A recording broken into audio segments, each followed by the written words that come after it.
Hey guys, it's James and just James. Nicole's out of town and I asked literally every single regular of Mostly Speaking Sentai to be a co-host, a guest host this week.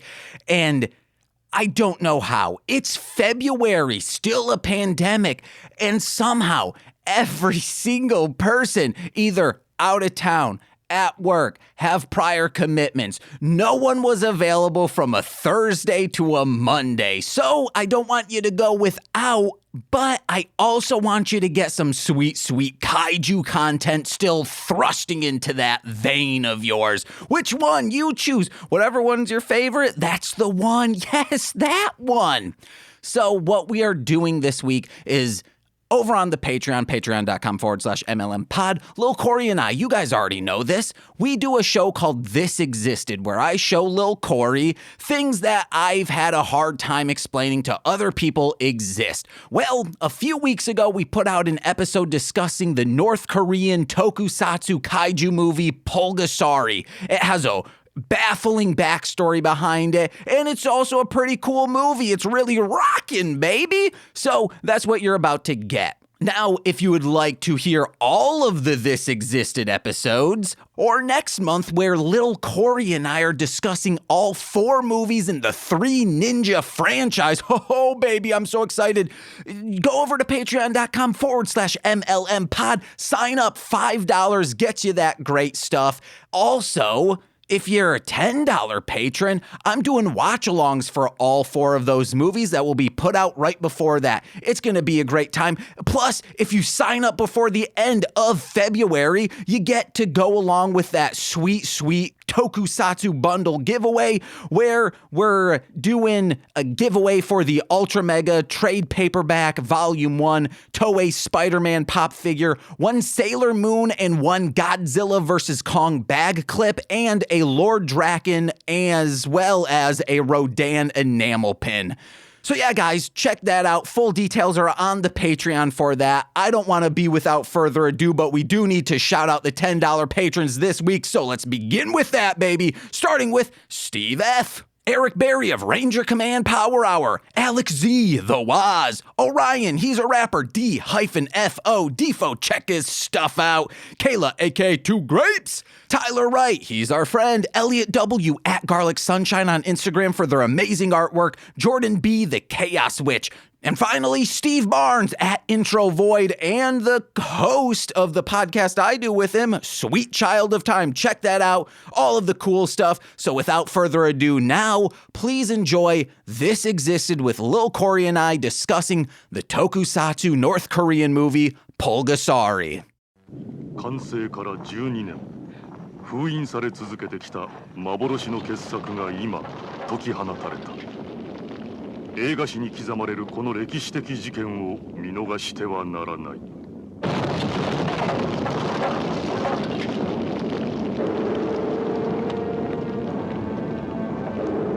プルガサリ、伝説の大怪獣。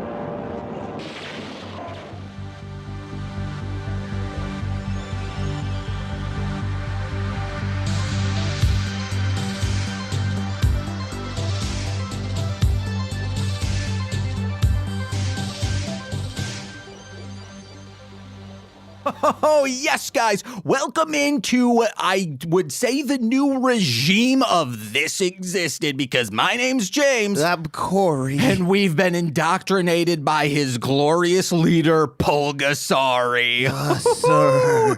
The hammer and the sickle are strong with us. Because the hammer represents the industry workers who bend steel and make buildings, and the sickle represents those that make us sustained off from wheat, grass, and that other kind of grass, baby. Hell yeah. Oh, cannabis farmers, I apologize. I don't want to, what's the word I'm looking for? Lesser what they do. I don't want to say pot farmers. Cannabis. Diminish? What? Yeah, diminish. Thank you. I don't want to diminish the work they do. Right. And them being part of the sickle.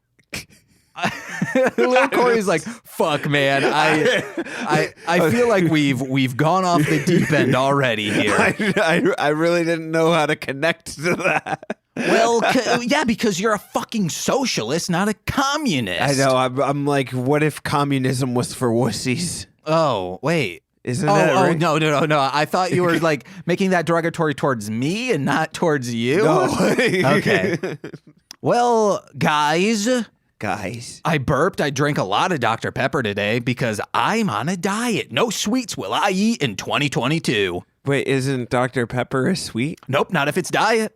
If it's 0 calorie. You've bested me. 0 sugar, 0 everything. It's just water, fuckers. It's just water. I don't think it's just water. Oh, but no. I have an old 2-liter of Dr. Pepper, and I've just been putting water in it, calling it 0 Dr. Pep. Was that going to be the joke earlier when you offered me Dr. Pepper? No.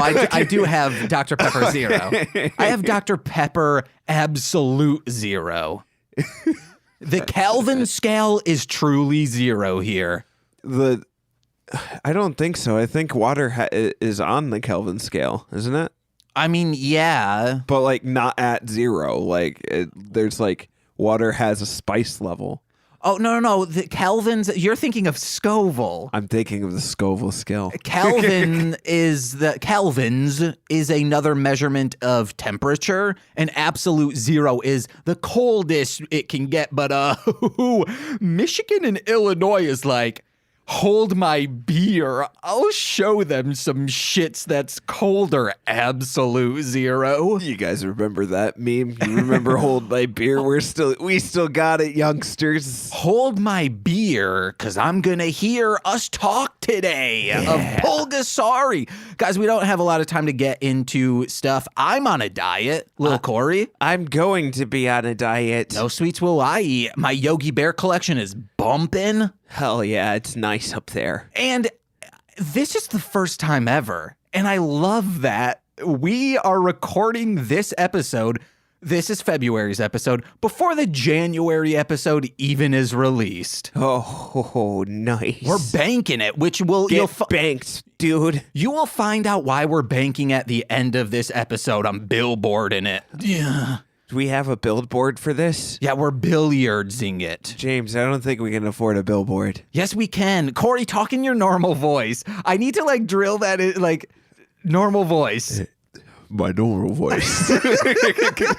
It feels like we're high because we watched a drug of a movie. I'm out here, man. I'm sorry. We have if propaganda makes me this giddy, give it to me. I don't think anyone's ever said give it to me in regards to propaganda. Fucking let it rain over me so I can drain my time, money, effort, and entire life for his glorious leader, Pulgasari. Pulgasari. What now? How did Pulgasari come to be, James? Well, we'll find that out because we do have games and shit to do. No. Yeah. So, oh my God, 5 minutes in and we're getting into the game? We're making some headway here, some Newgrounds. Guys, remember that website? I think it's dead now. No, Newgrounds is still alive and well. Well, it exists, but is it active? Yes. Wow. And you can actually get paid. I think I have 80 cents from Newgrounds that I could bank out because I would post music there sometimes. Maybe we can afford that billboard. Yeah. 80 cents. Ooh, baby. And Spotify better pay me everything it needs to pay me from. Wait, is that from October? No, yeah, that's what I should be getting paid for.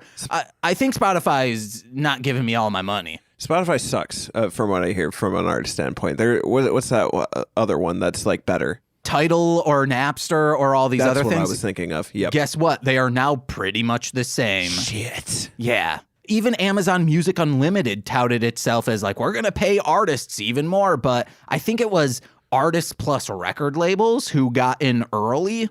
I used to talk big shit about me being well, at least I'm on YouTube Music, but then I found out that they're worse, I think, than Spotify. Oh no, YouTube Music is fine. Oh, it is. But YouTube just ad-based is the worst of the worst. Oh, absolutely. They pay 0.11 cents per stream, whereas ad-based Spotify pays, I think, 0.37. So like 3 times more than what ad-based YouTube does. Got you. So if you're just watching a single song, unless like the song has an ad in the middle, would be weird if they did. God, let's not speak that into existence. That would be the issue where like if you are a YouTube creator, you can put in a couple more ads throughout, but that CPM or CPM? Who's I think to say? that, or CRM. I don't remember. It pretty much means centuries per mile or something like that. Dude, that sounds like some shit like someone toked on acid would do. Did I say toked on acid? It means like... You guys ever do a fat bong rip from your acid pool? Yeah, baby. That's horrifying. If acid rain used to rain on me and I'd be just bong ripping, promoting the carbon dioxide emissions into the atmosphere. If we ever get acid rain, we better fucking buckle up. Acid rain's real, dude. No, I mean, like, I'm talking about, like, in the drug sense, not the horrifying pollution sense. Acid rain, guys, blaze up. Isham. What? Isham the Unholy is a rapper, and he has a compilation called Acid Rain. He's from your area of Michigan, sir. I'm sorry. I didn't know I had to know all Michiganders. Well, he's from the east side of Michigan. Michigander these nuts, man. I think everyone in the UP knows each other at least. UP these nuts, guy. Yeah, okay. I'd love to move to the UP when I'm old. Jay thought the UP was filled with landmines because I told them that the UP had like national forests that had mines in it. And thought it was explosive mines. They thought it was explosive landmines. Not gemstone mines, quartz mines. They were like from like World War II, and I was like, what the fuck are you talking about? Probably from post-World War II, I guess, everywhere, if you're white, those areas were booming with GI Bill shit, but... Not booming with... Landmines. With explosives. Oh yeah, guys, give me an these nuts in my mouth. Hey, I made like 2 of those jokes already. We gotta like cut back on how much we're spending. Yeah, but we're about to cut forward into Unmade or Well Played. That's right, guys. It's a brand new game, brand new episode. I come up with them out of the tip of my skull. So, Lil Corey, I actually need to plug in these lights right here. Plug them in. What do you think Unmade or Well Played is? Unmade or Well Played. Remember, it's going to be in relation to today's movie or like the genre of today's movie.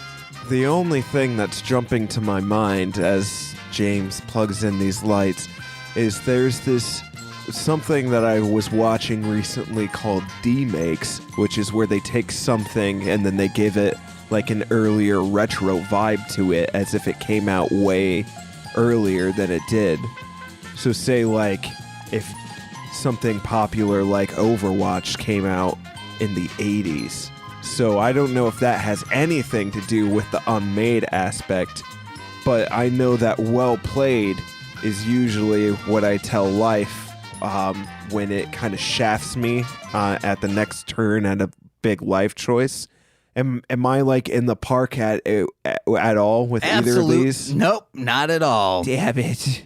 I have seen a demake of BioShock that was pretty cool. Oh yeah, there was a channel I was following that made a bunch of demakes, and then they got into like really weird trippy shit, and so I still follow them, but I have no idea what their content is now.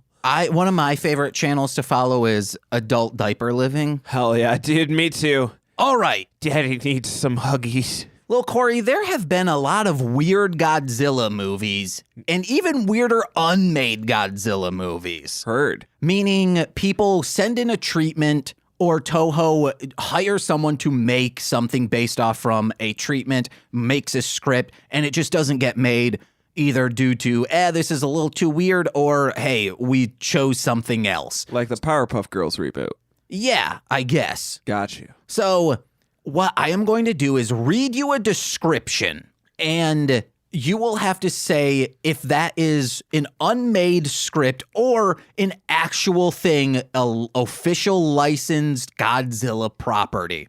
You will get 2 points if you can decide it based off from just that. Okay. And if you want, I'll give you the title as well, but that you will only get 1 point. Okay. So, I mean, it's just like 50-50. Do you want a point or do you want 2 points? Got you. And what score am I going for? You are trying to get 1, 2, 3, 4, 5, 6, 7 of these. So you want to know what? You got to get at least, let's say 7 in order to really make Kim Jong-un proud in the afterlife. Got you. Yes, sir. All right. Glorious leader. This is the first one, Lil Corey. Okay. When a former Nazi scientist threatens Japan with a weather machine, yeah. the vacationing Jim and Barbara Gordon enlist the help of Batman and Robin to save the day. Unbeknownst to the dynamic duo and their allies, Finster doesn't have control, Finster is the mad scientist, does not have control over the weather, but actually has control over Godzilla. Robot decapitation, bat-blown torches, gas chambers disguised as taxi cabs. Can our heroes make it out of the island nation alive, or will Godzilla eat them alive? Find out next week on the same bat time on the same bat channel. Lil Corey, is this an unmade script or a well-played, Toho? This is bat shit. So well played is it exists 100%. Yes. It came to be. Yes. Okay. This absolutely sounds like something that exists. Batman has done a lot of crossovers. So I'm going to say that it's well played. Oh, Lil Corey. No. Damn it. Batman meets Godzilla, a little there is an American treatment is available at the American Heritage Center in the University of Wyoming as part of a collection of papers belonging to Batman producer William Dozier. And this was supposed to be made from like 1965 to 1968, meaning this could have been following King Kong versus Godzilla. And this might have just been like, hey, we'll take an American property and Godzilla, mush them together. It'll do well in Japan and the States. Mm-hmm. Okay. I would have watched it. Same. All right, coming up is Hollow Earth's Theory. Let me say that again. It sounded like I was saying Hollow Earth's Theory, but no. Hollow Earth Theory. Man-sucking giant leeches and a giant humanoid robotic woman to have sex and slaughter Godzilla? Well, these are some of the wild and crazy plot points in this movie. Did I mention mermaids? There's no way that came out. Lil Corey, you're correct. Bride of Godzilla did not come out. I realize that this should have been flopped. I should be giving you the movie title and then the description. But you got 2 points. Now we're going to flip it if that's okay. But that sounds good. Let me give you some stuff. Toho actor Hideo Unagami submitted Bride of Godzilla ? I forgot that is part of it. To a producer in 1955 following the release of Godzilla Raids Again, which is the second movie. In the Big Book of Japanese Giant Monsters, the Lost Films Mutated Edition, John LeMay theorized that the Hollow Earth setting, underwater scenes where the mermaids come from, and plans for color photography made the story too expensive to film. However, elements of Bride of Godzilla turned up in Rodan the following year, a giant insect running amok in a mining village before being overshadowed by a winged prehistoric reptile who emerges from the underground and battles fighter jets. I guess those were in the original one. So are you ready for number 3? You got 2 points so far. Yes, let's do it. All right, this is Frankenstein versus Godzilla. Would you like to say it now, or would you like to hear the description? I'm a gambling man. So a 50-50 shot here. All right. You'll guess. I will say the description and then reveal to you if you're correct or not. If that's how you want to do it. Yeah. I'm gonna I can't imagine a world where Frankenstein made it and Batman didn't, so I'm going to say that it's not real. It's Unmade? It's Unmade. All right, mutated from atomic radiation caused by the atom bomb, the heart of the original Frankenstein's monster has grown into a human child.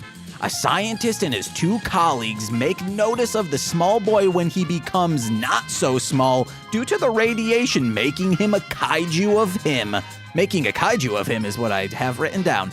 When you write things that aren't grammatically correct for comedy purposes, you better believe your brain will try and fix them while reading it. After eating livestock and terrorizing the locals like any young boy made big, the Japanese self-defense force manipulates Godzilla into destroying the boy once and for all. Well, Corey, this was Unmade. Woo-hoo! You got 4 points now. In 1965, the monster would appear battling a new monster opponent named Baragon in the film Frankenstein vs. Baragon in 1965, which reignited a lot of concept ideas as well as the same characters such as Dr. Bowen from this story treatment. Toho planned on making Frankenstein vs. Godzilla as a follow-up to King Kong vs. Godzilla, which was written in 1963 and planned for 64. This is totally off topic, but I can't help but notice that the exact way that this lighting is going with the mic in front of your face, it looks like you got this like Duck Dynasty goatee going on. Oh, no, that's not good at all. I believe it's Frankenstein versus Baragon, the scientist who caused the radiation is, I think, a Nazi. Cool. So they're also like going up against Nazi warmongerers. Punching local Nazi kids. Yeah, that's what Godzilla would have been, decking Nazis. Godzilla would have been decking Nazis. It's my new album name. All right, next up is Godzilla versus Charles Barkley. Is this Unmade or well played, Toho? Unmade script or well played shit? Godzilla versus Charles Barkley. Just give me the description. I want to hear the description. Okay, all right. The world's mightiest monster battles Earth's greatest athlete in the most outrageous, board-slamming, super dunking game of hoops in the history of history itself. Bigger than Bigfoot, space aliens, and Elvis combined. Until your last breath, you will remember what you were doing on the fateful day Godzilla met Charles Barkley, who grew kaiju size after obtaining a magical golden coin. No, that's Unmade. There's no way someone's greenlit this project. Lil Corey, this was not only made, it was a commercial for Nike and then a Marvel comic, baby. I think Nicole might own it. So you're at 4 points, baby. Let's go on to the next one. Hey! Sorry, I had to come to terms with life for a second. Charles Barkley dunks on Godzilla. There's that image played in my head several times, and I had to really, really process it. Okay, go ahead. Godzilla in hell. Oh, I'm gonna already say yes, that was made. Come on. It was made. With the king of the monsters plummeting down into the bowels of the earth and finding himself at the gates of hell, proceeding to smash his way through every level and every demon standing in his way, trying to discover just how he ended up getting condemned to hell, was a full-length comic book series, actually mini-series. And it's real. I own them. I fucking love that. That's awesome. It's good. That's a dope idea. Good job, whoever did that. Yeah. I'm going to laugh either way on some of these, so like my face won't tell if this is an unmade script or well-played shit. God's Godzilla. God's Godzilla? You have 6 points so far. Yeah, give me the description. Let's All go. right. In the midst of World War III, taking place in 1980X, that's just how Toho would do things, so they wouldn't have to give an actual year. The gods of our world, who are actually ETs, arrive on Earth in a spaceship from outside the Milky Way galaxy. In an act of terror and control, they revive Godzilla as a malevolent god of destruction. With the world in disarray, the gods send down a humanoid identifying himself as Jesus, who is capable of controlling Godzilla and giving mankind hallucinogenic nightmares. As the world is burning and drowning, Jesus screams, "Behold your future!" standing atop a pyramid. I'm so glad, all of these are technically real, so it's not like, oh, James made up some batshit things. Like, this exists in some form. Godzilla crouches like a sphinx as Jesus ascends a stairway of light towards the heavens. Is Godzilla unmade or well played? I don't think I can't see how they would get away with making this. So I'm gonna say unmade.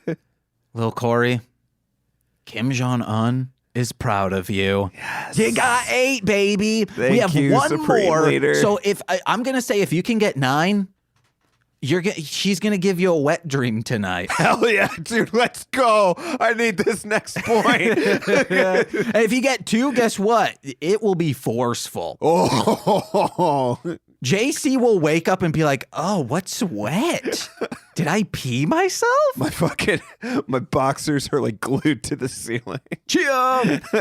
Godzilla was authored by Yoshio Aramaki and submitted in 1979 as one of many proposals to revive the Godzilla series. Because this would have been right after Terror of Mechagodzilla. Godzilla movies were dormant for a little bit, and it wasn't until 1984 that they brought him back. Mechagodzilla was like a space alien, right? Yes, Okay. Back then. But then he became part of the government, and then again part of the government. Okay, got you. And then part of the government in the most recent one? Spoilers for that, possibly. Spoilers. All right, Lil Corey, finally, Godzilla Land. Have you ever wanted animated chibi versions of Godzilla kaiju to teach you math? Or maybe Godzilla's human sister to make you pancakes in an attempt to teach you said math? Well, look no further than Godzilla Land. There's even a lady Godzilla for daddy, not to be confused with Godzilla's human sister. Godzilla's human sister? What? He's got a human sister in Godzilla Land, I guess. Is this unmade or is this a real thing? Let's roll for it. I'm gonna say a real thing. Lil Corey, you ever heard of an OVA, original video animation? Yes, I have. Well, some of them are educational for children. Perfect. And you can watch Godzilla Land. It's adorable as hell. Yes. I need to get that on VHS because that is the only way you can watch this. Or it's fan subbed, but also bad quality. I'm gonna have so many cummies tonight. You're going to have one large cummy, not so many cummy. It's gonna be huge, man. Like, have you guys know the fucking endless breadstick basket from Olive Garden? Yeah. That, but like with cummies. This is what you can do to have it multiple cummies. What you do is you take a gummy substance. I wouldn't suggest actual, I guess, like cum before bed. Okay. Take that cum, press on your penis head in the middle, and then like make it so like it's stuck together and it will split into a stream. Oh yeah. So then you'll have 2 cummies. Like string cheese cummy. Yeah. And there you go. You got it. Has that ever happened to you? String cheese cummy. Oh no, I mean like has it ever shot in 2 directions? It's never. My cum has not shot in 2 directions. No, I have pissed in 2 directions though. So like because piss doesn't have. There's no pre-piss. I mean, unless it's piss miss logic and that's just water. But there's nothing to like lube it up before it shoots out. Like with pre-cum.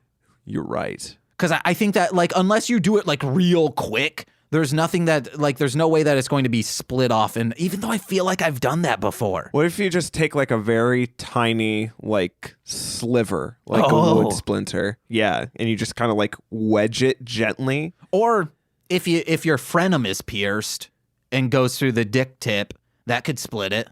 That's true. Yeah, guys. Oh, I want someone out there to make a cum splitter.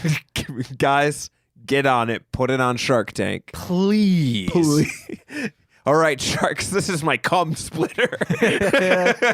Just immediately, Mark Cuban's like smashing whatever button they have to be like, I need this. 400,000, let's go. Oh, man. My wife would love me to have this. Mark Cuban, please purchase my cum splitter. I can finally ejaculate on someone's butthole and clitoris at the same time. Guys, come on a clitoris. It's fun. Come on a clitoris.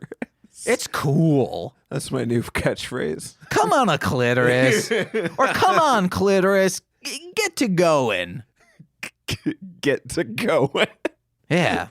You ever in bed with your SO and you just shout, get to going? Yeah, baby.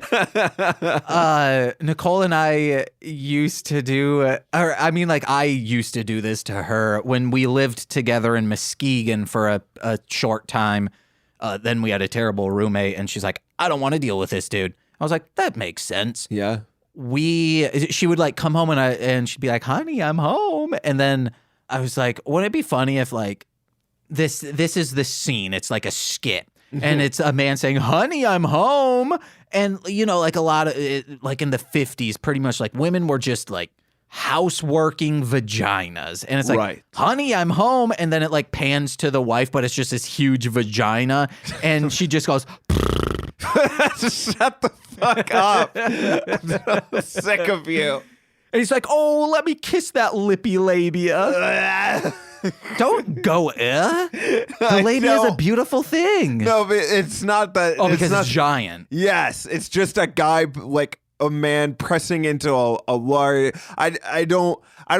Okay, guys, you can like vor, but that reminds me of vor, and I'm not super into vor. Man, that house would smell of sweaty keys. Stop peeking, dude. You gotta stop. You did this to us. Nah, I didn't do anything. Society made you hate the woman's form. All right, Lil Corey, are you down for some trivia? I'm down for some trivia. Of today's movie, Pulgasari. The film centers on the legend of Pulgasari and is based on a lost 1962 film from South Korea of the same name. Director Shin, this is where people like really know about this movie because the director Shin Chang-ok was kidnapped in 1978 by North Korean intelligence on the order of Kim Jong-il. We've been saying It should be Il. Well, Il is the one who made the movie, but I think he made the movie for his father, Un. No, Kim Jong-un is the current. Oh. Kim Jong-il, he's the real badass, guys. Yeah, you know, he's the guy who made everything, don't you know? People are like, Kim Jong-un, he needs to be out. And then it's that Avatar Last Airbender meme. And it shows his sister. And it shows Sokka of like, oh, he gets out of here. Then they show the sister and she's even worse. Oh, yeah. Because she's Azula. Got you. That means blue. Well, it makes sense because she has blue fire. Whoa, really? Yeah. Okay. Oh, yeah, you didn't make it that far, huh? Yeah, I got 13 episodes in and was like, nah. Yeah, she's got blue fire. Oh, son of then ruler. Oh, so yeah, I could have just kept. I could have just kept reading, and we would have been able to figure this out. Kim Jong-il, son of the then ruling Kim Il-sung, and was coerced into making several films as a director, with Pulgasari being his final before he and his wife, actress Chow Eun-hee, escaped to the United States. Shin, who was born in 26, died in 06, was a South Korean film producer and director with more than 100 films produced and 70 director credits to his name. His best known films were made in the 50s and 60s when he was known as the Prince of South Korean cinema. Wow. Good for him. Sorry that he was kidnapped. When you find out what he did late in life, I think you'll be like, he died happy. Ah, okay. You guys will find out next month. That's billboarding something. Uh-oh. In 1978, His wife was abducted in Hong Kong and taken to North Korea to the country's future supreme leader, Kim Jong-il. The abduction of Shin followed 6 months later. After 3 years in prison, that's insane that they're like, 3 years, like, I guess building film studios and maybe like amassing this stuff. Yeah. Shin was united with his wife, and the two were instructed by Kim Jong-il to make films for him in order to gain global recognition for North Korea's film industry. After making many films for Kim in 1986, both of them escaped from North Korea's supervision to a U.S. embassy in Vienna. Okay. Then here's some backstory about Kim Jong-il. He joined the propaganda and agitation department. That just sounds... Just say like it's so on the head of both like, hey, it's gonna be propaganda we're giving you, and also like you're gonna be fucking aggravated about it. In 1966, and soon became director of the Motion Picture and Arts Division. He was a big fan of film with a library of how many do you think movies and VHSs he had? 5,000. 15,000 at his disposal. I was 3 times too small. Just like the Grinch's heart that day. Oh. I guess before that day. Kim Jong-il was frustrated with his films in the early 70s. He could tell that in contrast to other films being released globally, his were stiff and lifeless.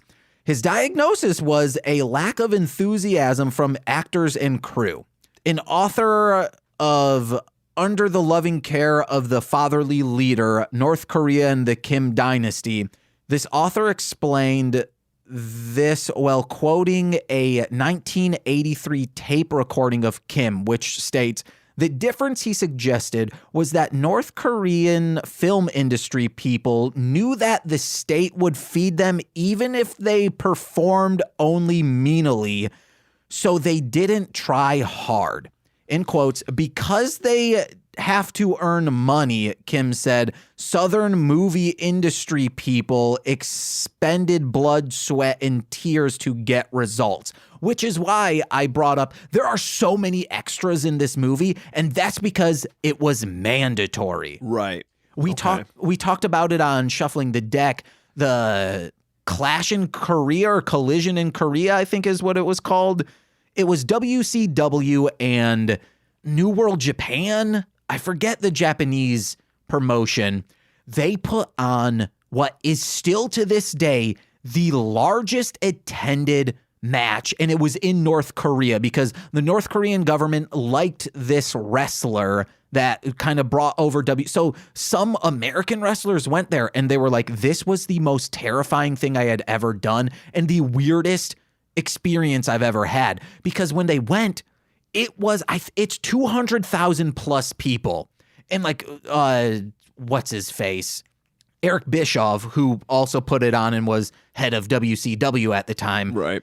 He's like, yeah, Vince McMahon, I know, is still pissed about this because I put on the largest attended wrestling event in the world because it was mandatory. Everyone had to go, and people had never seen professional wrestling. So it was filmed. Right. And on Dark Side of the Ring, you can see this happening of people just being like, it was a silent ass crowd until the last match. It was Ric Flair and this Japanese wrestler. And the Japanese wrestler was like, come on, guys, let's do this. And yeah, it's baffling. And that's goes into like this. It would... So is it like the crowd wasn't allowed to react or something? They didn't know they could react, and they didn't know they should be reacting. Oh, wow. It was just like you could hear a pin drop. Wow. Okay, that would be pretty haunting. Yeah, baby. Let's get into reviews, Lil Corey. Yeah. This one is a 5-star review from Bay1-1E from February 17th of last year, saying, Comrade Pulgasari and how to defeat the ruling class through guerrilla warfare. Hell yeah. Next is from Pais, 5 stars, saying, uphold Marxist, Leninist, Maoist, Godzillist thought. Okay. A lot of I just picked out like some of the more clever ones that are in that vein. Right. This is a 4.5 from Cot from 2016 saying, just an utterly delightful film. Clearly, North Korea needs to kidnap more filmmakers and force them to make their own kaiju films. Fair. Okay. And there is one person. I don't know why Letterboxd allows this to happen. Kim Jong-il Rule 69? Almost. Okay. They let you do multiple reviews for a movie. Okay. I could see if it's your initial review and then you can edit that whenever you want, or you can like base a review or a rating off from a rewatch. Right. And then like, hey, you have one of that and one of that. That would be fine. There is someone with a username Pulgasari Stan #1 and has many 5-star reviews for this movie. Here is one of them. Okay. If you've been around for a while, you'd know that my handle has been Pulgasari Stan #1 for a long time. This is not a joke. It's awesome that we can have a subversive satire film all dialed up as propaganda. I don't think that's what this movie was doing, but that's as the lens of a Westerner, you could probably see that. Okay. And this is back to the quote, and I find it hilarious that the director had the actual North Korean troops as extras in the film. An extra middle finger and an already hilariously over-the-top anti-North Korean bucket of middle fingers. I don't think so. Yeah, maybe the director he could have been planting some of that messaging in there. Right. But if you're afraid that you'll be murdered, I don't know. Yeah, I mean, Kim Jong-il had to he watched all of these before he let them out and everything, right? Yeah, and my guess is this is showing North Korea coming into their prominence of what they were right then. It is all about, even though, with all dictatorships or anything of the same sorts, cults, whatever, even if it begins as let's have the workers rise up, it's going to turn into whoever is at power becomes power hungry. Right. And just keep. So this is a nice propaganda of hey, this is what North Korea did. And then we were able to rule ourselves. But that's no. Right. North Korea is now the ruling class in this movie, and the workers should be rising up hammer and sickle to get it done. Next up is a 1/2-star review by Jordan Brooks from 2017, simply saying, boo, praise him. Yikes. 1/2 star by Stanley Fried. They clearly don't get this movie at all, which states, the acting skill of daytime soap opera, the staging and direction of a high school senior play. The script had all the sophistication of being created by a committee. It made me wish a kaiju film had been made in China during the Cultural Revolution. They don't get this. Yeah. There's so much going after this movie, or it's going to, the phrase I'm trying to say. Going for this movie? But the opposite. Going against this movie. Going against this movie. That is this is, there are weird cuts and edits that feel like they're cutting half the scene. Yeah, but there are. Man, I think this movie, the first 30 minutes are I regret that we're doing this. But the last hour is just nonstop action. Yeah. It's good. No, yeah. I think of what the director was working with. 1, trauma. 2, he's working with a bunch of people who were apathetically doing it. Also, I'm pretty sure film for the public wasn't something that was super wide around at the time that this was made for North Korea. No, do you mean for outside? Outside of yeah, because this is what they were trying to accomplish by kidnapping this director and actress, of saying, we're going to be legitimate now. Did we do it through illegitimate means? Absolutely. But we'll be legitimate in the eyes of the Oscars. Yeah. The Academy is going to eat this up, guys. The Academy did give Pulgasari an Oscar, so. I have one last review from 2021, January.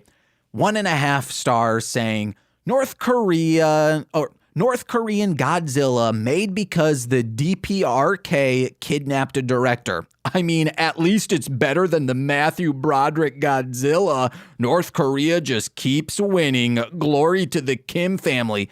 It is now, I said it on Shuffling the Deck, I believe. It is uncool now to hate that Matthew Broderick Godzilla. It is a good movie. And yeah, it's not the Godzilla I grew up with. Shut the fuck up. Got him. You tell him, James. I haven't seen that movie, so I'm just going to piggyback off of your outrage. Yeah. All right, little Corey. Me. This was a good movie. I agree. I mean, actually. it was a fun movie. And it was good in the sense that I wasn't constantly checking the time. Yeah. We did watch this at 1.25 because we're short on time. Right. But that could have attributed. But with that in mind, I was enjoying it. Yeah. It was a cool setup. I like seeing... This is my first experience of a kaiju film that wasn't set in modern era. Mm-hmm. This was set back in, I guess, feudal Korea. Maybe 17 or 1800s. Yeah. And maybe 1600s. Yeah, it has to be around, or Could have been in my notes, but didn't want to know too much about the movie before I went into it. Yep, there we go. But yeah, no, it was really good. I liked it. I ended up liking the Pulgasari a lot. I mean, let's get into our notes and what we want to hit on with it. Yeah, first, Shout Factory, I'm looking at you fuckers. I'm willing to sneak into North Korea. Okay. As long as someone gives me the blueprints. Okay. Of where the negatives for this film are. Mm-hmm. So, Shout Factory, you can put out a 4K Blu-ray Ultra HD version of this because I think we'll see this and I commented on it, looks like a movie from the 60s or 70s. Yes. But I think if we had a nice print of it, it would be good. No, yeah, I mean, yeah, you can tell that. I mean, I don't know. Part of me almost feels like some of its charm comes from the fact that it looks like... Could be. Because a lot of the times I would be forgetting that this is technically a movie that came out in the 80s. Yeah. And I was like, wow, they really did a lot with what they had way back then, thinking that this movie came out earlier than it did. Yeah. Hey, man, the 40th anniversary, maybe Shout will put some money up, put their money where their mouth is, quit shouting. Come on. And go to North Korea. Yeah. Get kidnapped for a little bit. Just for a little. You take have one for the 3 team. years. Get kidnapped for 2. Well, finally yeah. get that print. Sneak out in Venice. Go to the American embassy. North Korean copyright law does not apply outside of the world, I assume. Will they threaten us not with legal action, but with warhead action? Absolutely. Mayhaps. But the price of good cinema. For film preservation. This is, damn it, historical preservation. You want to know, actually, I'm going to stop. Shout, you're off the hook. The worm Dennis Rodman, make good on your relationships that you have made in North Korea and get North Korea to release this, I don't know, on Tubi TV, whatever, in 4K so we can enjoy it. And then North Korea's getting that streaming revenue. And you'll be, Dennis Rodman, in our book, a slam dunk. Yeah, just like Charles Barkley against Godzilla. Yeah. What's your note, sir? I have here that I guess I was genuinely surprised and happy that Pulgasari is able to recognize its own name. Yeah, that was your first note? That was my first note. Okay, then maybe I should go. I was surprised that you got here. I just gotta... All right, then I'll start. I don't have a lot of notes from the beginning, so we'll skip around. I was like, man, I'd love to see this in, 16:9 aspect ratio, or maybe they shot it like nice film, but then I was seeing the vignettes around the corner, meaning they filmed this 4:3. So even if you got an HD version, it wouldn't be full screen. It would still be standard. A little shrunken CCTV screen. Yeah, which I'm fine with. That's what I get so pissed off when people on YouTube, or especially large companies, will be like, oh, we're going to make something retro looking and make it look like it's from a VHS, but it's still full screen. It's no. If you're putting in this effort to put these film effects on it, just make it 1440 by 1080. People could learn from the Poughkeepsie tapes. Yeah, or like WandaVision did it brilliantly. I never watched WandaVision. Oh, it's very good. I've heard. I still need to see Endgame is the thing. Oh man, just watch it. Have you seen all the other ones? You don't need to. You can just watch Endgame. Yeah, I mean, I've seen pretty much everything else. Okay. The only Marvel movies I watched I watched Endgame. That's the only one. I was like, fuck, this is great. And then WandaVision looked like it was awesome. And I was like, Nicole, I think I'm going to Google and see what movies specifically are Wanda in, so I know that story going into that. And that, I think it was like 7 or 8 movies, and then we were good to go. Heard. Was that 7 or 8 movies still like 14, 15 hours of our time? Yeah. Yeah. Maybe more because Endgame's like 3 hours long, but man, does it not feel like that. I seriously need to watch it because I'm still hung up on the whole spoiler alert for Infinity War, the whole everyone melting scene or like disintegrating scene. So I still gotta watch it. You've probably seen that meme of Wanda talking to Thanos at the final battle. Yes. Oh man, that like made me tear up. And I had never like I was like, I guess she like someone died or something. Oh yeah, it is that Vision dude. Yeah. Yeah. I don't know Vision's importance, which sucks. You took everything from me. I don't even know who you are. Man, it's so good. She fucking goes after him, and hell, I also there's like, let's get off of it. Yeah, because also, about the other I was about to spoil stuff for you in a way. I would like to know the state of North Korean film now. You know, that's an interesting question because whenever we talk about this, I feel like this movie specifically comes up a lot because it's Godzilla, but it's not Godzilla from a kidnapped director. So this is the only thing I know about North Korean cinema. Because, like South Korean cinema's popping off. Right. It's really good. South Korean horror's fantastic. It's like really taking. Have you seen Office? No. It's great. That's a great horror movie. Because, like Train to Busan. Train to Busan's excellent too. The Host. I haven't seen The Host yet. Then Memento Mori is a movie we watched for This Movie's Gay. If you can find it, watch it. Heard. It's good. Yeah, no problem. I love South Korean. I love Asian horror just hits different. That's all. Yeah. That's all I'm going to say. Watch The Ring, The Ring 2, and The Ring 0. And you're in for... And then The Rings. Is it? Well, no, The Rings is the American one. Yes. So... I was just... Don't watch that one, guys. Yeah, man. The Ring 0 is the it's like, oh, the first one's great, second one's good, the third one the best. Really? Yeah, wow. It is so fucking good because it's a prequel to The Ring, and somehow so you see how Samara / her Japanese name, I don't know her Japanese name, gets in there. Sadako. Yeah, I was like, why don't I know this?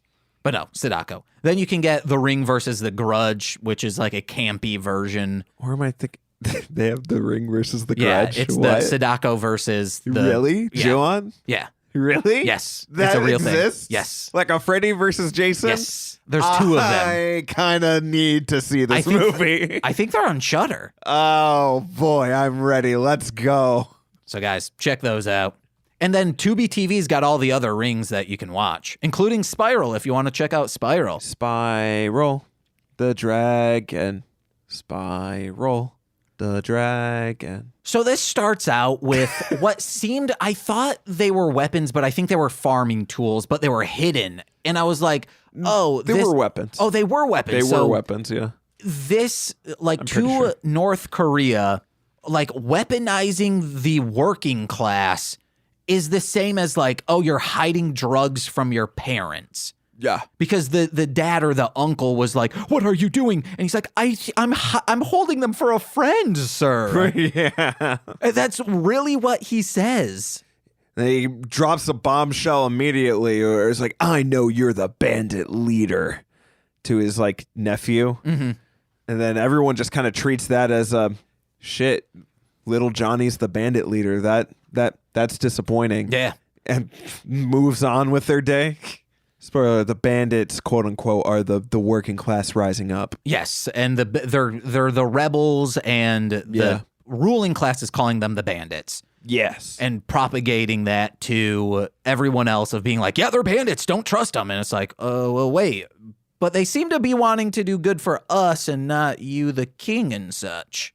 Yeah, they're not really stealing anything or hurting us. They're just like asking us to arm them so that they can help us. Yeah. So they are then found out, and the uncle, because it's like near his house that it's being hidden, is taken in. He is not being able to be fed, and he dies. But with like he gets some food, but he's like, I won't eat this. I don't know why. And his nephew was like, I won't eat until my uncle eats. And all the bandits were like, quote unquote bandits, were like, yeah, we're not eating until the blacksmith eats. And the blacksmith doesn't ever get food. But when he's thrown food, why doesn't he eat that food? Instead, he just turns that rice into a highly detailed figurine of Pulgasari. Very, very detailed for what little food he was given. Yes, and also the kind of food. The food he was given to him by his daughter, who threw the food through the window of his cell. I gotta turn down my headphones. For what? For whatever reason. I guess wanting to feed her father when it need. Oh, I meant turn down for what? Oh, da-na-na-na-na-na-na. But yeah, he's given it, and then he's like, he's not going to eat because I think he accepted that he's going to die in there or something. Probably, yeah. And he dies. He dies. They have after a funeral. Saying a prayer to the gods that this little figurine that he just made of Pulgasari would rise to help the working class of the world. Also, real quick, we skipped over something. The reason why they took him in was because they came by and they, saw that there were like hidden weapons everywhere, and they were trying to get him to make weapons for their army, and he said he didn't have any iron, and they were like, well, where did all your iron go? Thinking he gave it to the bandits. And he's like, I don't know. The Pulgasari must have took it. So Pulgasari was like already some sort of mythic folklore. Yeah. Okay. I was about to regroup to that, but you got me, baby. Yeah.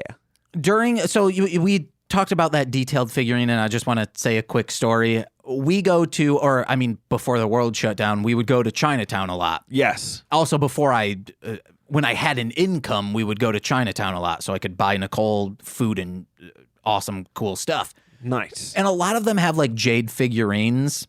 Right. Like very awesome. We saw these two older women in their 50s walk up to a set of the jade, and one nudges and goes, it's glow in the dark. And then kind of holds her hand up, and then the other person is like, let's move, let's keep going. They thought the jade was glow in the dark. So now whenever I see that, like a jade figure, I go, Nicole, it's glow in the dark, which means might be people who hear that and are now telling that story on a podcast of this Rube thought, not knowing I'm doing a parody of Rube. This fucking idiot thinks Jade's glow in the dark.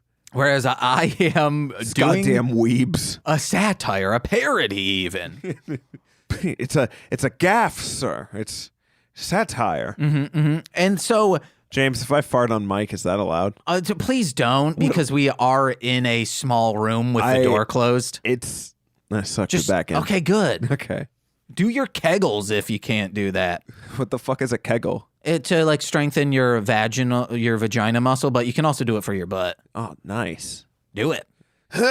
I'm doing it right now. Nicole hates it when I do that on podcasts. Just strengthen your kegels? Yeah.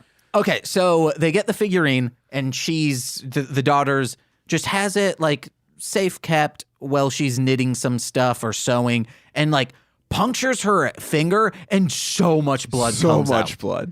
So much blood comes out. She would, one, have tetanus, and two, will bleed out. Yeah. Back in, the time we are in. And then some drips on the Pulgasari, and then he's this cute little thing, and immediately the music starts going and he starts waddling around, and I'm like, oh no. No, this isn't Godzilla. This is Son of Godzilla. No. And then, commenters will say, James, you ranked Son of Godzilla very high. Well, the Son of Godzilla himself is disturbing. The movie is good. Yeah, guys, get it together. Hug off. Yeah. Call back to that one podcast. I'll get there.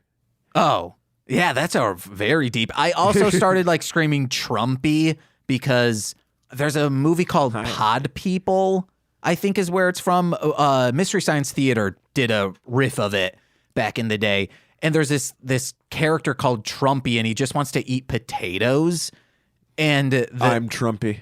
And this guy wants to eat iron, and he's like a little guy just like Trumpy. Yeah. So he's a little guy he just like straight up downs a sewing needle. He eats so much. He's just devouring and devouring. Get him on Wu-Tang. Hell yeah. And he starts like moving about, and they're like, wow, he's so cool. And they're like sleeping next to him, but in the morning he's gone. And then we see, I want to ask you this. Like this brother and sister, would you sleep shirtless in a single bed, single sheet, same undercovers with your sister? Well, so here's the factors that we have to think of. Did I grow up in this culture? Because then maybe. Because maybe that's not weird. But as of now, no, I would freeze. I would straight up freeze outside. I would sleep in the same bed, same sheet, shirtless, if I'm not feeling bloated, with Josh Jacobs' sister. Who's Josh Jacobs? Nicole's brother. And I would you might be like, well, James, you already do that. No, Nicole doesn't let me in her blanket, and it pieces me off. And now she has this wedge that I have to compete with. I'm so fucking done, guys. There's like a wedge pillow that she sleeps on so she doesn't get sleep apnea or something. I found out I sleep apnea, like that's a whole like other thing than just snoring, right? Yeah, I think it's snoring plus. Snoring plus? Yeah. I have snoring. I am subscribed to snoring real bad. So bad that like I get like sore throats sometimes. Oh, that's not good. Yeah, it sucks. It could be JC just jamming her fingers down your throat. I would not put that past them. I would not. They do that shit all the time when I yawn, and it's so fucking annoying. Frank used to just crumble up saltines over Nicole's open mouth while she slept. Oh, that cat. Those are like Crumb Bum comics that are written, but I don't know if Nicole's ever going to get back to doing Crumb Bums, which sucks. Yeah. Because there's so many written. If anyone's like, oh, James is slacking on that.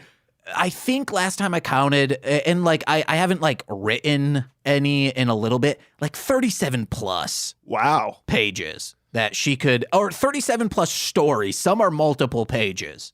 Jeez Louise. So that's on Nicole. Backlog, or not backlog, what's it called? Backup? No, that's the backlog. Oh, it's backlog? Yeah. I was right. Or you could just say she's backed up with the backlog. Dude, I'm backed up right now. Am I right, guys? Yeah. So constipation. Yeah. IBS-C. Dude, I had IBS this summer.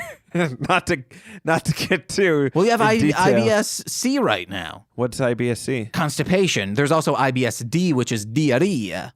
James, I so badly want to fart. Stop, man. It's all this talk of bowel movements is really getting me there. Well, we have to start plowing through some stuff. So one of the nephew of the man that died is about to be executed. He was like a nephew, but like he was also to be married to his daughter. I think it's in, when you're watching like anime and it's subtitled and they say like a brother. It's like a misunderstood translation or something. Okay. Which it's like, just call them, like if it is if you're saying Oni-chan, which I will say to Nicole, call me Oni-chan. It's just like someone who is older, who is like close to you, and like it's a term of respect. Just say sir. Like it's weird how it was translated to brother. Yeah. I don't know, guys. But you also call like your older brother, who is like your brother, Oni-chan. I don't have an older brother. You might. I might actually is the thing. Who knows? So he's about to get decapitated in an execution because he's king of the bandits. And then all of a sudden, they're like, no, fuck no. And then, boing-ba-deep-ba-deep, a hand puppet of the people comes out as Pulgasari and just like chomps off the, like, a part of the sword where like the head would go, I guess. Yeah. And then bites off the iron shackles on him. real quick about that executioner. That dude loves his job. Like, that guy was real amped up to be there that day. He had the biggest smile. He was doing like all these theatrics. That might be a North Korean psychopath who wants to actually be an executioner. He's like, I want to shoot people for fun. The director is like, I don't know who that guy was. He just walked on set one day and I just kept filming. And he's like, you're Kim Jong-il will see this. Okay, all right. I love this shit. Vote me for your anonymous executioner. Yeah. So the government, the royalty are trying to stab and kill him, but somehow he's like eating through his skin. Oh yeah, the Pulgasari. So yeah, they're trying to like. So no, the bandit. He eats with his skin. No. They start stabbing him, and he's like, "Oh, I'm eating you." This is factually incorrect.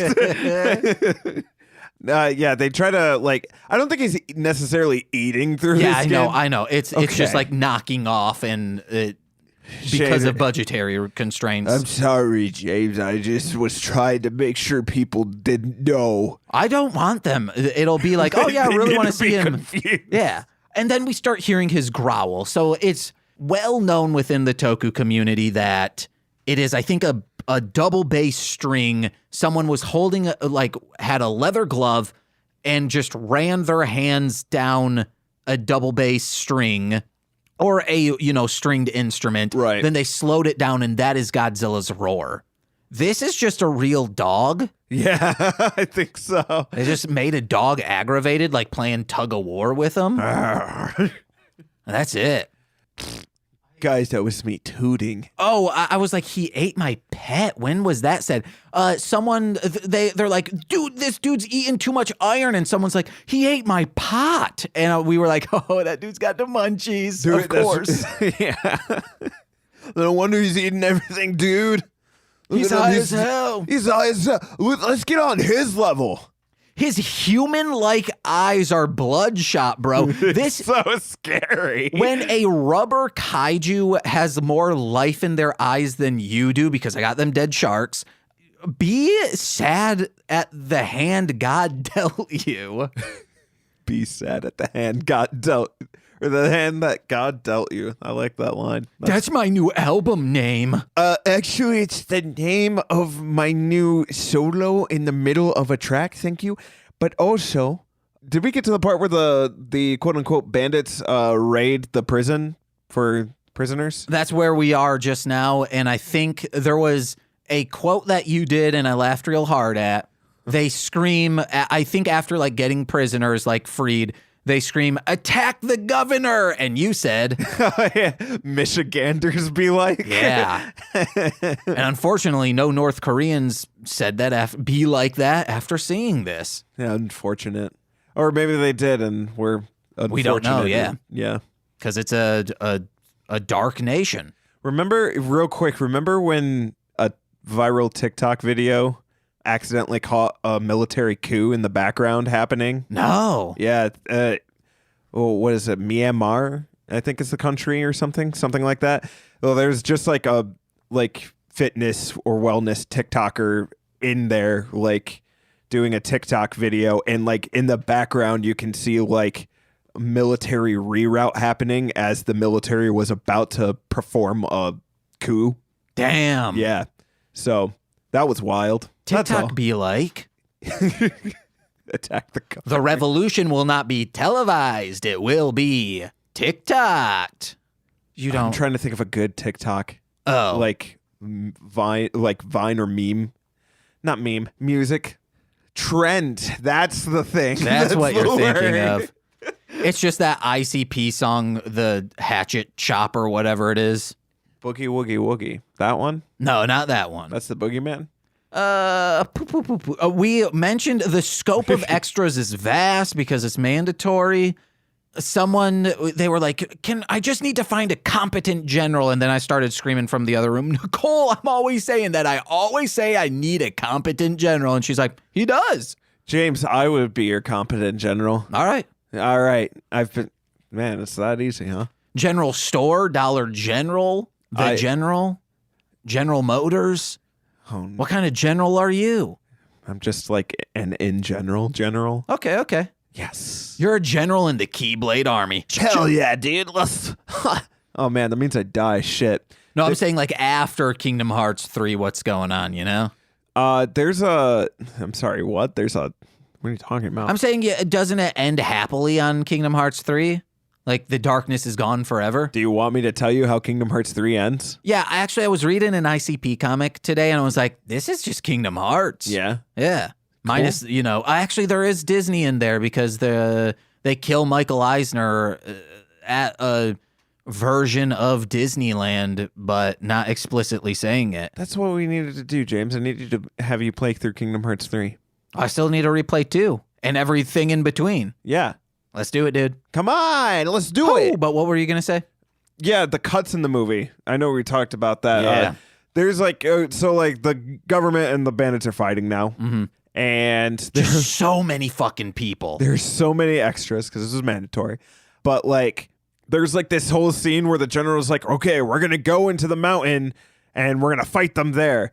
And then there's like 2 montages of the bandits marching and the government marching, and then it cuts back to that general at the same exact place, and he's like, okay, so they weren't there. Yeah. And there's like so many cuts like that throughout the movie. It was super fun. Picture this. You get an envelope and you think it's like, oh, fuck, I got jury duty. But when you open it, it's like, you're going to be the star role. It's mandatory in the biggest budget movie of the year. And you're like, fuck, I've never acted a day in my life. Why? I don't want this. I'd do it. Then you're just doing a stilted performance. I really like during that scene of them like, oh, we need to murder all the farmers, the people who sustain our living. Yeah, that really, in hindsight, I don't think they're really thinking this through. Not at all. Yeah, there's a scene where they tie an old woman to a chair and then like break her legs. Whoa. Yeah. Was I not watching? You were in the kitchen at that Okay, point. all right. And then whenever I had to like leave, we were eating dinner and I had to stand up and bring things out of the area because Socks was just trying to lick the plates. Yeah. And then also like bit Corey in a playful way. And it was playful, yeah. And you just go, you dick. This is when I wrote down, this is pretty dope. It at the least, it is an epic movie. Pulgasari's music sounds like a light-hearted movie from Italy or Carney music. Kind of, yeah. At this point, they're like, well, how do we defeat Pulgasari? The government's thinking this. And a guy's like, well, I know, we'll use the girl. Her father made him with rice, and Pulgasari was birthed by her blood. So yeah, obviously, sir, he can't disobey her. Oh yeah, Pulgasari joined the bandits, by the way. Pulgasari understands military warfare. Yeah, baby. That's all. James, I got a fart, man. Dude, then leave the room. We need to start wrapping up. So okay, gotcha. We can. You'll be able to do that soon. So this movie had one very inventive kill. Because she's like, oh, do what I tell you, even though I don't want you to go into this big cage that they made of you, and it's just like a pyre or a pike. What do they call it? You were right. A pyre? Yep. Like where you're burning a witch, but it's a cage. Yeah. And they like set him on fire, but he's made of iron. So he just they're like, yeah, we killed him. Then just from the coals comes out beet red, which this predates burning Godzilla. So I don't know, guys. Godzilla stole from Pulgasari? I think so. Yeah, maybe. And they start running. The soldiers of the Imperial Army start running, and they like tip over in a boat. And Pulgasari, they're on the river. He jumps into the river and boils them alive. Yeah, that was really cool. Really morbid. Really cool. So fucking dope. And yeah. And then we get another morbid thing, but for real life morbid. They're now storming the castle, and the Imperial Army has like catapults full of like flaming balls, which is like, okay, yeah, they're just cutting shots, nothing really bad. But when they get to the wall, we see, it is maybe like 300 people running up. Right. Like real people tightly packed into the camera so it can see. And these same flaming balls, they push a bunch of them down into this crowd of real people. This wasn't special effects, by the way. That was like real fireballs that they were rolling down to a bunch of extras. This is non-union, no OSHA to be seen. No OSHA. No-sha. There's no OSHA because fucking Pulgasari boiled it all away. Get it? Because it kind of sounds like ocean, guys. That was the joke. And then I guess they like hired a like witch doctor to do. They hired a priestess to exorcise Pulgasari. To make the spirit of the blacksmith come out of him, thinking that the father is in there, I guess. Right. But not. They screwed up, dude. So it's weird because it kind of worked because he like got all dazed and then he fell into this big pit that they dug to catch him. I guess it did work. And then just a disgusting scene of realism. Yeah. The main lady, the daughter of the uncle who was killed, it comes up and she's like, I know how to do this. Because he was birthed by her blood, I thought like, oh, she's going to cut her hand and like drip the blood like you see in other bloodletting ceremonies in cinema. No, yeah. She cuts her like upper arm deep. Like deep. This woman bleeds so much in this. So much blood just from this one girl. Yeah. And then something weird happens where like one of them's like the one I think she was supposed to marry to dies, but is also we see being hanged. Yeah. And it shows him being hanged of like how they have it is you think he's on like the gallows. Right. And the floor is going to drop out, but there's a horse that like starts moving and that like yanks him up. But then it zooms out and we see that he wasn't standing on a stool. He wasn't standing on a table, an apple crate. It was men on their hands and knees acting like a stool. Yeah, it was great. They're really innovative over there in the North Korean cinema. Corey was like, no, it was a horse they were standing on. I was so sure it was like, a horse. No. It was men on the ground. And then we see them kind of celebrating because I think they got Pulgasari. And it's just people drinking and just like pouring booze everywhere. And little Corey was like, I've never been that drunk. But I was like, they're of the royal class. You know, if you're lower middle, you can't waste that booze. But little Corey. Yes. I forget who it was and where it was, but someone I knew was so drunk at a party that when she was drinking, we had to take all the booze away from her because most of it was just like dripping down like from her chin into her cleavage. Oh my God. So it happens. You got to know that you're not catching it at some point, right? Yeah, I don't know.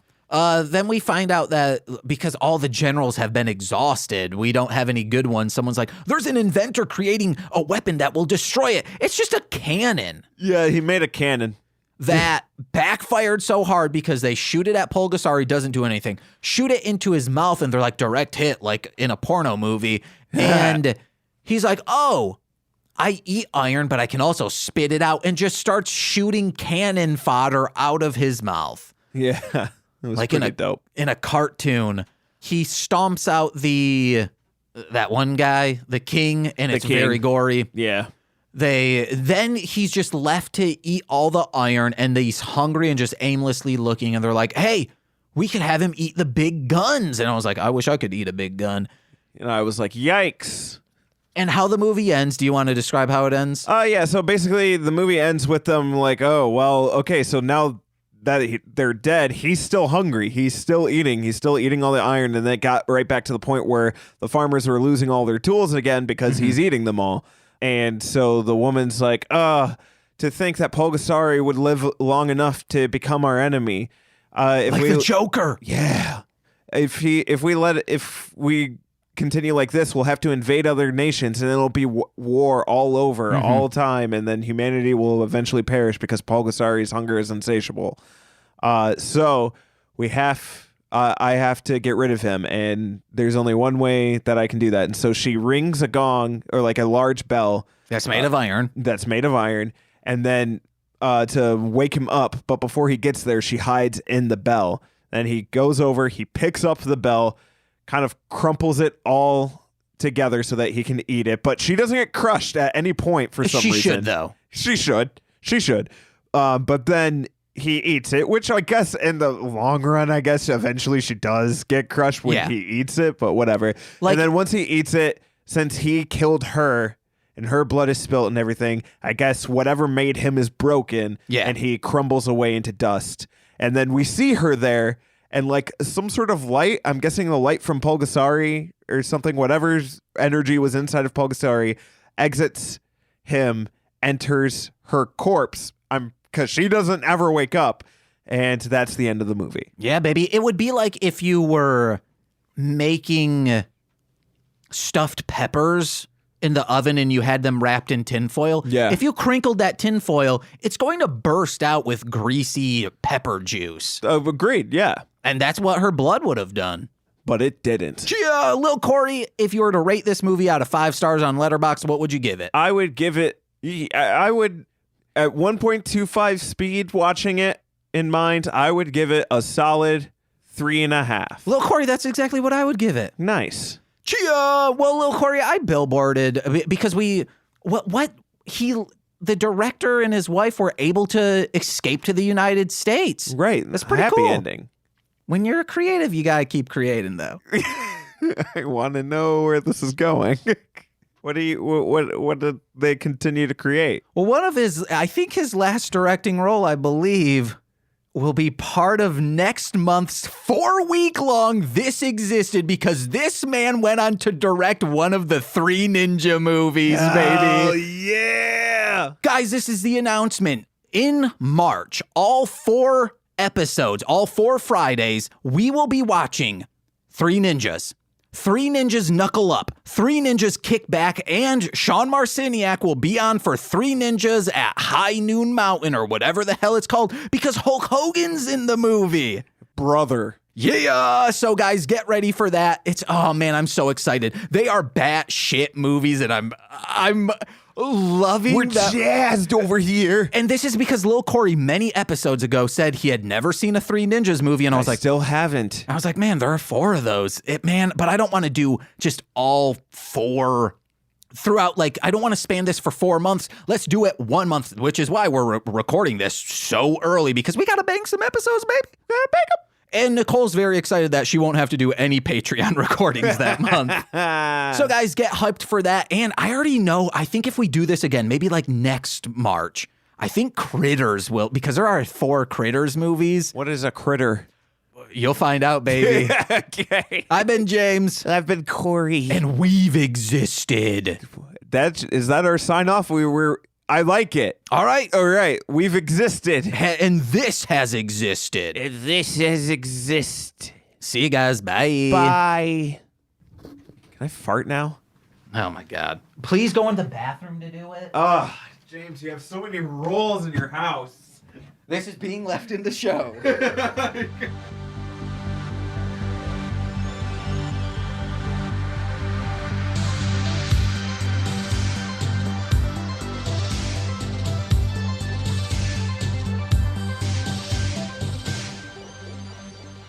Oh, yeah.